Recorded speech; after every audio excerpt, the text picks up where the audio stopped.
Hello guys, welcome back to your YouTube channel SKM study a way of success. मैं हूं आपका educator Shiv Mishra और यहां पर आप सभी के लिए लेकर आया हूं क्लास 12th हिंदी की बोर्ड कॉपी राइटिंग। जी हां, आप क्लास 12th हिंदी की कॉपी कैसे लिखेंगे, मैं आपको दो अप्रोच बताऊंगा। एक वो अप्रोच होता है जिसके द्वारा आप पास हो सकते हैं। जैसे मान लीजिए आपने कुछ भी नहीं पढ़ा, मात्र आप जीवन परिचय तैयार किए हैं, पत्र लेखन तैयार किए हैं और आपने निबंध लेखन तैयार किए हैं, ठीक। तो ये तैयार करके गए, बाकी आपको ऑब्जेक्टिव तैयार नहीं है। तो ऑब्जेक्टिव को कैसे लिखना है, सारी चीजें मैं आपको एक्सप्लेन करने वाला हूँ कि आप कॉपी कैसे भरें, सब कुछ मैं आपको सिखा दूंगा। और इसी प्रकार से हमारा ये सीरीज डेली बेसिस पे चलेगा, क्योंकि हमारे पास अब बहुत ही कम वक्त बचा हुआ है। 24 फरवरी से हमारी बोर्ड परीक्षा है। सबसे पहले आप चैनल को नहीं किए सब्सक्राइब, तो चैनल को कर लीजिए सब्सक्राइब। सारे पीडीएफ मटेरियल आपको टेलीग्राम चैनल SKM स्टडी मिल जाएंगे, link in the description box, ठीक है। तो देखिएगा, आपके पास इस प्रकार से बोर्ड कॉपियां होती हैं। भैया सब बता ही दिया है, आजकल तो ये चीजें अवेलेबल हो गई हैं, ठीक है। और आप इधर लाइन खींच लेंगे, ये खींच लेंगे। अब हमें भैया आपको लिखना है कैसे, सबसे पहले प्रेजेंट कैसे करना है। देखिएगा, first impression is the last impression, पहला प्रभाव ही अंतिम प्रभाव होता है एग्जामिनर के सामने।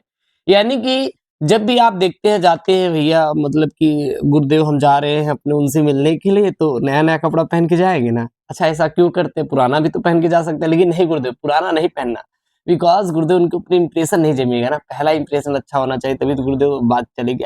देखिए मजा आ गया है कि नहीं। तो उसी प्रकार भैया हमें वही क्वेश्चन चॉइस करना है। देखिए, हमारे पास पेपर में ढेर सारे प्रश्न होंगे, ढेर सारे प्रश्न होंगे, बट हमें सर जी सबसे पहले वही सवाल हल करना है जिसका उत्तर सर हमें बहुत अच्छे से आता रहे। वो चाहे कोई भी क्वेश्चन हो सकता है, चाहे आपका खंड क से हो सकता है या फिर खंड ख से, कोई दिक्कत नहीं। आप इसकी चाहे जहां शुरुआत कर सकते हैं, जो आपको अच्छे से उत्तर आता रहे। इसमें कोई दो राय नहीं कि भैया हम यहाँ से करेंगे। जो आपको स्टार्ट करना है आप कर सकते हैं, ठीक। तो ये गेस्ट पेपर है मैंने बनाया है, और अपना बोर्ड की कॉपी, मतलब बोर्ड के जैसे कॉपी भैया लिखना है, ठीक।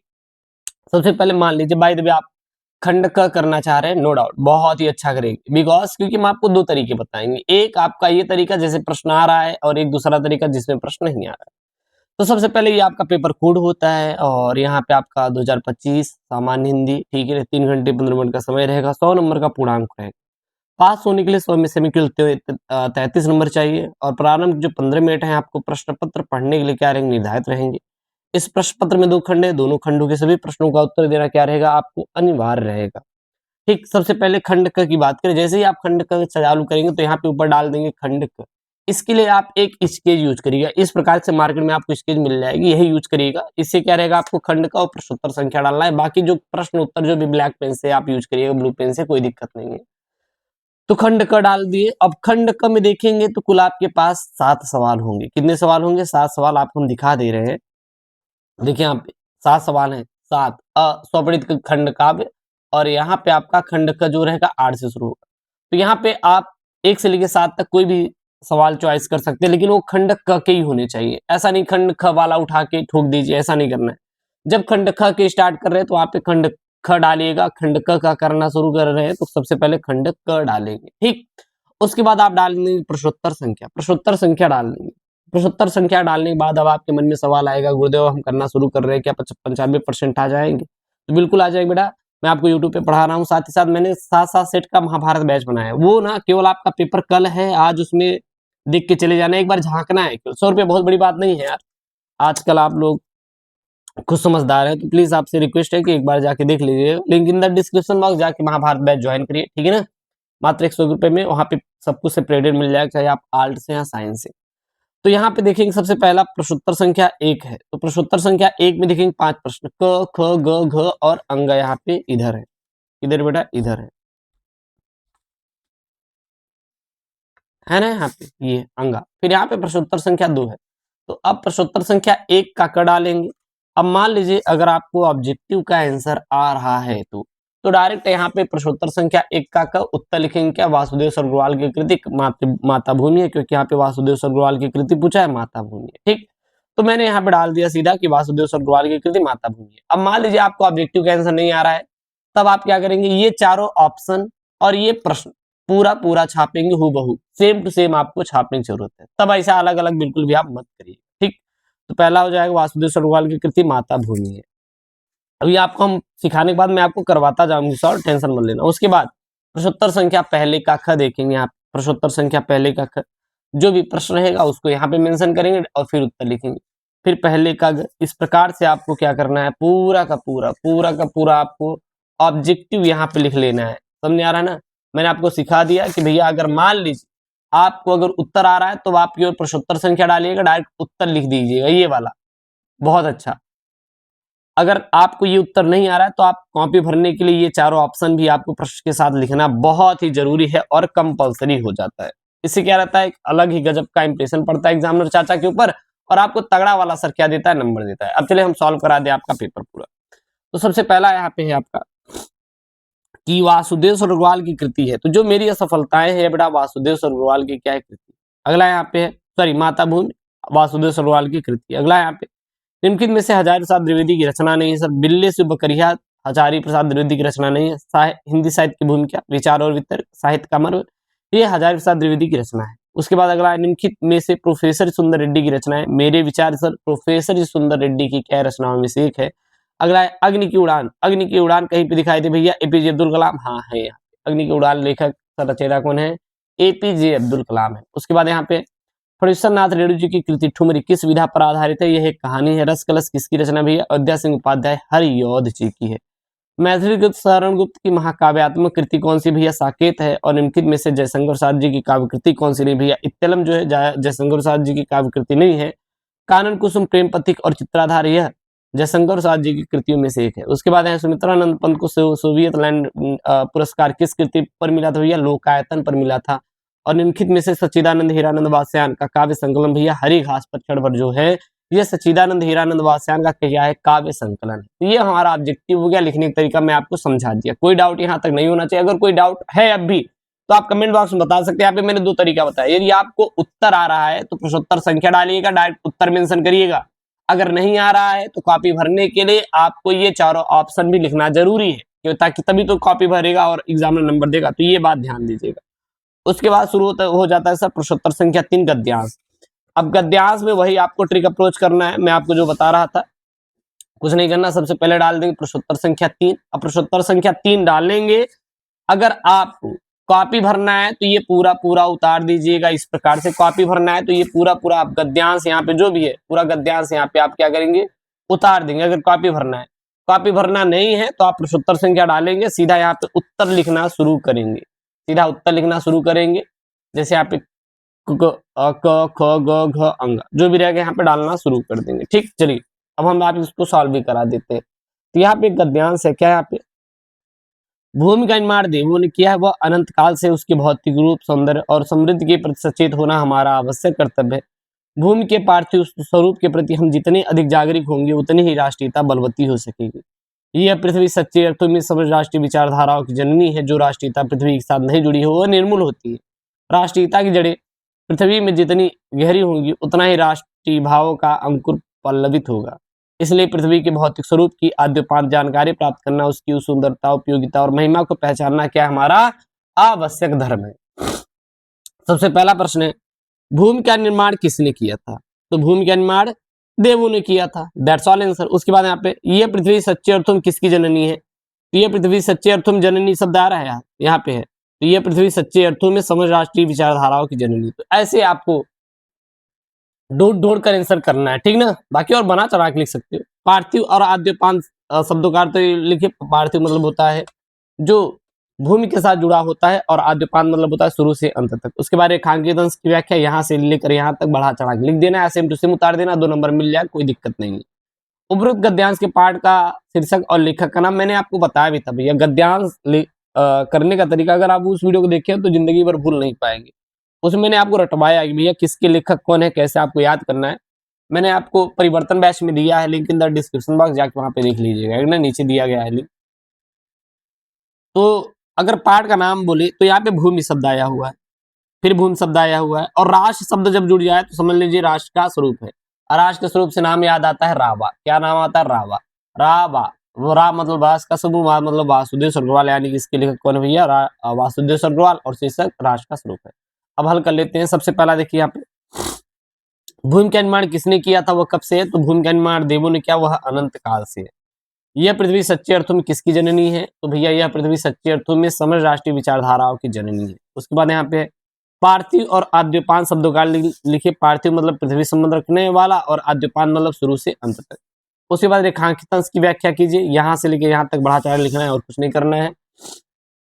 क्या लिख देंगे आप सब?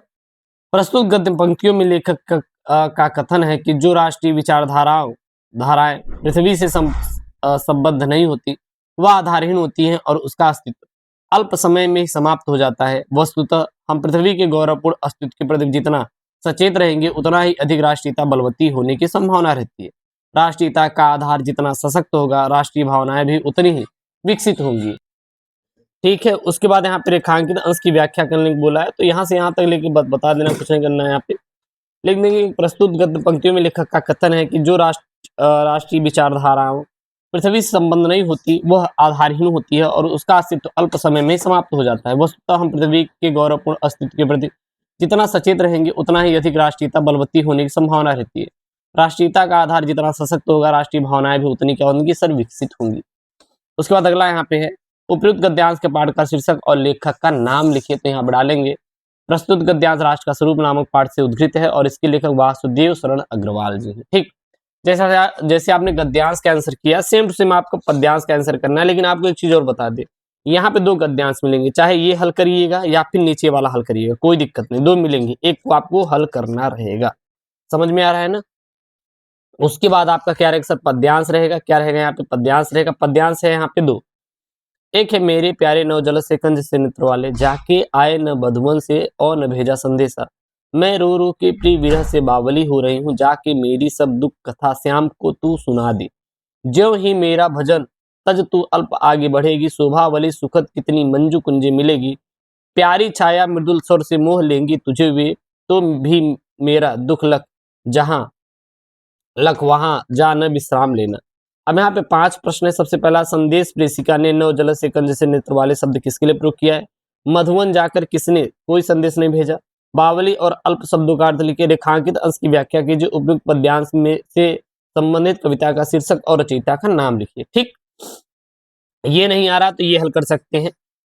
अब आपको ये सॉल्व करना है। मैंने आपसे बोला अगर आपको ये पूरा आ रहा है तो आप डायरेक्ट उत्तर लिखिएगा, अगर तो नहीं आ रहा तो भैया ये पूरा सेम टू सेम उतार दीजिएगा। देखिए यहाँ पे डाला, यहाँ पे प्रश्न उत्तर संख्या 4 छाप दिया भैया, कॉपी भी भर गई, यहाँ पे काम भी हो गया। ठीक, अगर आ रहा है तो आप डायरेक्ट ये उत्तर आप यहाँ पे लिख सकते हैं। क्या लिखेंगे यहाँ पे कि संदेश प्रेषिका ने नौ जल से जैसे नेत्र वाले शब्द किसके लिए प्रयोग किया? भैया कृष्ण के लिए। तो यहाँ पे है भैया श्री कृष्ण के लिए प्रयोग किया है। उसके बाद यहाँ पे मधुवन जाकर किसने कोई संदेश नहीं भेजा? कृष्ण ने।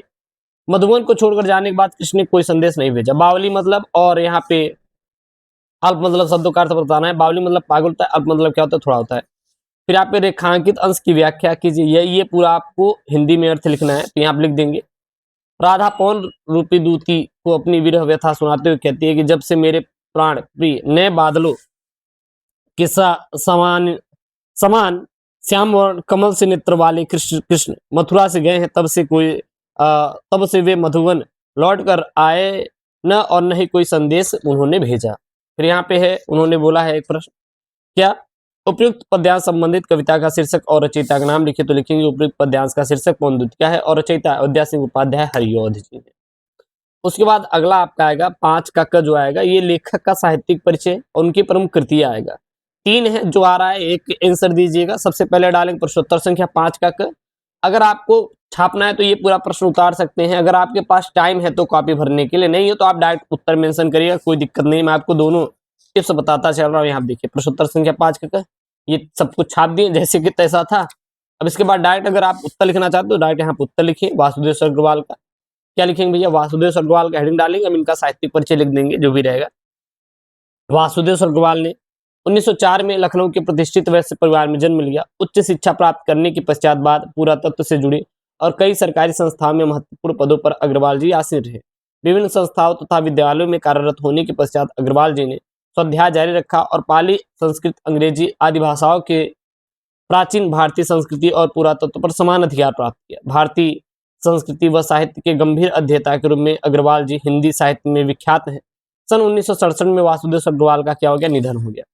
माता भूमि, कल्प वृक्ष, भारत की एकता, पृथ्वी पुत्र इनकी प्रमुख कृतियां हैं। उरु ज्योति, कला और संस्कृति, भारत, सावित्री, कादम्बरी, पोद्दार, अभिनंदन ग्रंथ इनकी संपादित पुस्तकें हैं। और इसके अतिरिक्त पद्मावत की संजीवनी व्याख्या, बाणभट्ट के हर्षचरित का सांस्कृतिक अध्ययन भी अग्रवाल जी द्वारा प्रस्तुत किया गया है। ठीक, उसके बाद यहाँ पे सर 5 का ख जो आएगा यहाँ पे वो आएगा, एक लेखक का आएगा, एक क्या आएगा सर, कवि का आएगा। देखिए यहाँ पे कवि है भैया, कौन है, कवि है। किन किन में से किसी एक कवि का साहित्यिक परिचय देते उनकी प्रमुख कृतियों का उल्लेख कीजिए। अधिकतम शब्द 80 शब्द में देना है सर। मैथिली शरणगुप्त, महादेव वर्मा और सच्चिदानंद हीरानंद वासयान बोले तो अज्ञे हैं। तो हेडिंग डालेंगे मैथिली शरणगुप्त और इसमें लिखेंगे इनका कि प्रसिद्ध राष्ट्रकवि मैथिली शरणगुप्त का जन्म चीरगांव झांसी के 3 अगस्त 1886 ईस्वी में हुआ था। आचार्य हजारी प्रसाद द्विवेदी के सानिध्य में इनका काव्य प्रतिभा मुखरित हुई और कविता में देशभक्ति की राष्ट्रप्रेम का पुट होने के कारण हिंदी साहित्य संसार ने राष्ट्रकवि का सम्मान दिया। राष्ट्रपति द्वारा संसद के सदस्य मनोनीत किए गए तथा जीवन पर्यंत साहित्य साधना की और 12 दिसंबर 1964 में राष्ट्रकवि का क्या हो गया, देहावसान हो गया। और इसके बाद इनकी जो प्रमुख रचनाएं रहेंगे वो लिख देंगे कि गुप्त जी का प्रथम काव्य संग्रह भारत भारती था। तदंतर साकेत, जयद्रथवध, भारत भारती, अनग द्वापर, यशोधरा, पंचवटी, सिद्धराज गुप्त जी की प्रमुख रचनाएं हैं। और प्राचीन भारतीय इतिहास की कथाएं गुप्त जी के काव्यों का मूल कथानायक रहा, जिससे भारतीय अतीत के गौरवशाली इतिहास के प्रति गुप्त जी का प्रेम स्पष्टतः परिलक्षित होता है। राष्ट्रप्रेम गुप्त जी की कविताओं की प्रमुख स्वर है और भारतीय जनमानस में वर्तमान परिपक्ष के आधार पर राष्ट्रप्रेम की भावना जागृत करने का श्रेय मैथिली शरणगुप्त को जाता है। फिर अगला आएगा यहाँ पे आपका क्या आएगा भैया, 6 नंबर वाला, पंचलाइट अथवा बहादुर कहानी का सारांश लिखिए अथवा ध्रुव यात्रा और बहादुर कहानी का उद्देश्य आपको लिखना रहेगा, प्रकाश डालिए। तो यहाँ पे भैया जो भी इनका रहेगा, ध्रुव यात्रा कहानी का उद्देश्य प्रश्नोत्तर संख्या 6 डाल के लिख सकते हैं यहाँ पे, जिसका आपको याद रहेगा तो लिखेंगे ध्रुव यात्रा कहानी के प्रसिद्ध कहानीकार जयनीत कुमार द्वारा लिखित एक मनोवैज्ञानिक और मार्मिक कहानी है। कहानीकार ने इसमें मानवीय संवेदना के को मनोवैज्ञानिक और दार्शनिक दृष्टिकोण में सम्मिलित करके एक नवीन विचारधारा को क्या दिया, जन्म दिया है। प्रस्तुत कहानी में जैनेन्द्र ने बताया कि प्रेम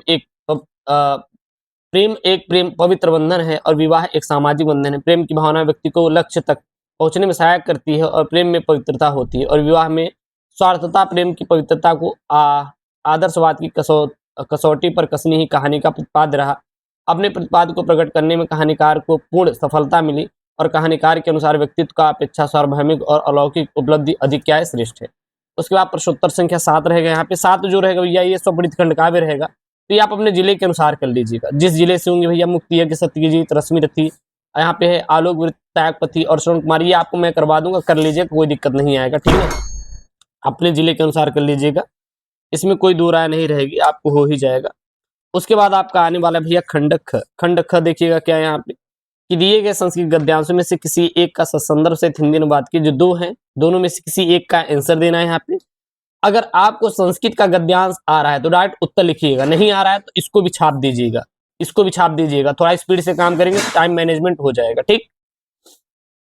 पूरा छाप दिए और उसके बाद इसका संदर्भ लिखिए। प्रस्तुत संस्कृत गद्यांश हमारी पाठ्य पुस्तक संस्कृत दिनदर्शिका की संस्कृत भाषा महत्तम नामक शीर्षक के उद्धृत है और जिसके संस्कृत भाषा विशेषताओं का वर्णन है। अच्छा, मैंने कैसे बता दिया कि ये संस्कृत भाषा महत्तम से लिया गया, क्योंकि यहाँ पे संस्कृत शब्द जुड़ा हुआ है। जब संस्कृत यहाँ पे कोई ना कोई भाषा शब्द दिखाई देगा तो सीधा बताइए कि संस्कृत भाषा महत्तम से लिया गया, फिर इसका अनुवाद यहाँ पे आप लिख देंगे। उसके बाद आपका श्लोक आएगा भैया, यहाँ पे देखेंगे श्लोक, संस्कृत के गद्यांश के बाद आपका श्लोक आएगा। श्लोक में 2 रहेंगे, 2 में से किसी एक का लिखना रहेगा, चाहे न में रोचते वाला कर लीजिएगा, चाहे ये वाला कर लीजिएगा, दोनों में से एक कर लेंगे। तो आप श्लोक वाला मैं कर लेता हूँ, न में रोचते वाला है। तो सबसे पहले संदर्भ लिखेंगे, प्रस्तुत श्लोक हमारी पाठ्य पुस्तक से में से जातक कथा पाठ से उल्लूक जातकम शीर्षक से उद्धृत है, फिर इसका अनुवाद ले लेंगे। तुम लोगों को इस उल्लू को राजा बनाने मुझे ठीक नहीं लगता। इस समय के क्रोधहीन मुख को देखा, क्रुद्ध होने पर यह कितना कैसा विकृत हो जाएगा। फिर यहाँ पे प्रश्नोत्तर संख्या 9 वाला है, यहाँ पे क्या मुहावरा है, 4 ठो दिया है, एक हल करना है। तो एक हल करना है तो केवल एक ही लिखेंगे ना, अध जल गगरी छलक जाए, कलई खुलना, पानी पानी होना, आम के आम गुठलियों गिदाम। यहाँ पे 4 दिए हैं, केवल एक करेंगे, पानी पानी होना यानी लज्जित शर्मसार होना। वाक प्रयोग, अपने ही घर में चोरी करते हुए पकड़े जाने पर राजा पानी पानी हो गया, ठीक। उसके बाद जो प्रश्नोत्तर संख्या 10 आएगा ना, ये आपका एक अपठित गद्यांश आएगा, तो मैं उसको अलग से करवा दूंगा, उसको चिंता मत करिएगा। अगला यहाँ पे 11 क उनके शब्द युग्मों का सही अर्थ लिखिए। जैसे आपने ऑब्जेक्टिव लिखा था 11 का ख यहाँ पे डाल के पूरा आप लिख कर देंगे, कोई दिक्कत नहीं है। जैसे कि यहाँ पे है आपका सबसे पहले अविराम अभिराम, लगातार और सुंदर। मैंने चारों ऑब्जेक्टिव दिया, उसके बाद आंसर दिया। कितना अच्छा लग रहा है, आप डायरेक्ट आंसर भी लिख सकते हैं, कोई दिक्कत नहीं। उसके बाद यहाँ पे जलद और जलद है, तो क्या हो जाएगा, बादल और समुद्र लिख देंगे। फिर निम्नलिखित शब्दों के दो अर्थ लिखना है। यहाँ पे देखिए दल, मित्र और दाम, तो भैया मैंने यहाँ पे दल का लिया है। दल का दो अर्थ, संगठन और पेड़ का कोमल पत्ता भी होता है। उसके बाद प्रश्नोत्तर संख्या ग है। यहाँ पे ग क्या है, वाक्यांशों के लिए एक शब्द का चयन करके लिखिए। जो ईश्वर विश्वास नहीं करता आस्तिक, और जो गलत करने का हटकर उसे दुराग्राही करते हैं। तो ये यहाँ पे पूरा पूरा ऑब्जेक्टिव लिखा गया है, उसका आंसर मैंने यहाँ पे दे दिया है। ठीक, उसके बाद आपको शुद्ध करके लिखना रहेगा। शुद्ध है, शुद्ध है, तो यहाँ पे 4 ठो आपके अशुद्ध दिए, शुद्ध करके लिखना है। चलिए यहाँ पे कर लेते हैं, तो 2 शुद्ध करेंगे यहाँ पे, तो एक कर लेते हैं। पद्यांश नौका विहार कविता में संग्रहित है, और क्या मेरी तौलिया सूख गई, तो यहाँ प्रश्नवाचक चिन्ह लगा के इसको हम लोग कर देंगे। ठीक, उसके बाद आपका रस छंद अलंकार आएगा। देखिएगा क्या है यहाँ पे, 12 का वीर अथवा करुण रस का लक्षण और उदाहरण लिखिए। श्लेष अथवा उत्प्रेक्षालंकार का लक्ष्य से उदाहरण लिखिए, 2-2 नंबर के हैं। और उसके बाद यहाँ पे अगला आपका दोहा तथा अथवा कुंडलियां छंद का लक्षण से उदाहरण लिखिए। तो एक एक करके पूरा देख लेंगे। सबसे पहले प्रश्नोत्तर संख्या 12 का डालेंगे। वीर करुण है, तो वीर रस हम लोग ले रहे हैं, करुण रस आप याद कर लीजिएगा। विभाव, अनुभव और संचारी भाव के संयोग से उत्साह नामक भाव उत्साह नामक अस्थायी भाव वीर रस की उत्पत्ति करता है। उदाहरण के लिए, सर पड़ोसी की तमन्ना अब हमारे दिल में है, देखना है जोर कितना बाजू एक कातिल में है, वक्त आने पे बता देंगे तुझे ए आसमां, हम अभी से क्या बताएं क्या हमारे दिल में। उसके बाद 12 का ख, श्लेष अलंकार उत्प्रेक्षा अलंकार था, तो यहाँ पे श्लेष अलंकार का मैंने बताया, जब किसी शब्द का प्रयोग एक ही बार किया जाता है पर उसके एक से अधिक अर्थ निकलते हैं तो श्लेष अलंकार होता है। उदाहरण के लिए, चरत धरत चिंता करत चितमन चारहूं ओर, सुवर्ण को खोजत फिरत कवि वे बिचारी चोर। ठीक, उसके बाद यहाँ पे 12 का ग है, क्या है, दोहा अथवा कुंडलियां छंद का लक्षण से उदाहरण लिखिए। दोहा भैया छंद क्या होता है, दोहा एक मात्रिक छंद है। इसके प्रथम और तृतीय चरण में 13-13 मात्राएं होती हैं, दूसरे और अंतिम चरण में 11-11 मात्रा होती है। यदि यति चरण के अंत में होता है और सम चरणों के अंत में लघु होता है। उदाहरण के लिए, मेरी भवबाधा हरो राधा नागरी सोए, जा तन की छाई पर श्याम हरित दूती हुए। उसके बाद प्रश्नोत्तर संख्या यहाँ पे 13 डालेंगे। 13 क्या है यहाँ पे भैया, 13 है यहाँ पे, कृषि यंत्रों की दुकान खोलने के लिए किसी बैंक के प्रबंधक को एक आवेदन पत्र लिखिए जिसमें ऋण की मांग की गई हो, अथवा नैतिक लिपिक के पद पर अपनी नियुक्ति के लिए किसी विद्यालय के प्रबंधक को एक आवेदन पत्र लिखिए। 6 नंबर का है। तो यहाँ पे हम लोग कृषि वाला ले रहे हैं। सबसे पहले आप बढ़िया डालें प्रश्नोत्तर संख्या 13। उसके बाद लिखेंगे, सेवा में श्रीमान प्रबंधक Punjab national bank, floor road, Allahabad. विषय आपको जरूर डालना है, व्यवसाय ऋण प्रदान किए जाने हेतु प्रार्थना पत्र। उसके बाद आप डाल देंगे, महोदय सभी निवेदन है कि वर्ष 2019 में सिखावत सिंह विश्वविद्यालय से BA की परीक्षा प्रथम श्रेणी में उत्तीर्ण करने के पश्चात बाद में अब मुझे कहीं कोई रोजगार प्राप्त नहीं हो सका, इसलिए मैं कृषि यंत्रों की व्यवसाय आरंभ करना चाहता हूं, किंतु मेरी आर्थिक स्थिति ठीक न होने के कारण व्यवसाय करने में असमर्थ हूं। मुझे ज्ञात हुआ कि बेरोजगारी के कारण व्यवसाय करने में असमर्थ हूं और मुझे बेरोजगारी के लिए व्यवसाय मतलब रोजगार के लिए व्यवसाय हेतु ऋण प्रदान करने की कृपा करें। फिर यहाँ पे अंततः डाल देंगे, मतलब कि अतः आपसे समय निवेदन यह है कि मुझे मुझे जैसे बेरोजगार को कृषि यंत्र की दुकान खोलने के लिए 5 लाख रुपए का ऋण प्रदान करने की कृपा करें। धन्यवाद, दिनांक, प्रार्थी, अब सर डाल देंगे और आपको कुछ भी नहीं डालना है। उसके बाद आएगा सर आपका निबंध लेखन। निबंध भैया ये आपका फ्री हैंड है, आप जो मन में आए वो लिखिएगा। आपका यहाँ पे 9 नंबर का बढ़िया डालेगा, प्रश्नोत्तर संख्या 14। 4 पॉइंट दिया रहेगा, एक आप हेडिंग डाल के प्रस्तावना बढ़िया हेडिंग बना के जो मन में आएगा वो छापिएगा। इसमें मैं आपको कोई डाउट नहीं करूंगा, कोई वो नहीं करूंगा, बढ़िया छापते चले जाइएगा। 1, 2, 3, 10 पेज जितना आपको छापना है सब छाप दीजिएगा। तो यहाँ मैंने आपको 24 फरवरी की हिंदी कॉपी कैसे लिखना है हर एक मैंने आपको चीजें शेयर की और मैंने सॉल्व भी कराया है। ठीक, और वीडियो को लाइक करिएगा, चैनल को सब्सक्राइब करिएगा, और हाँ, महाभारत बैच ज्वाइन करें, link in the description box, वहां से आपको सारी चीजें मिल जाएगी। ठीक है ना। ओके दोस्तों, थैंक यू, जय हिंद, टेक केयर, बाय बाय।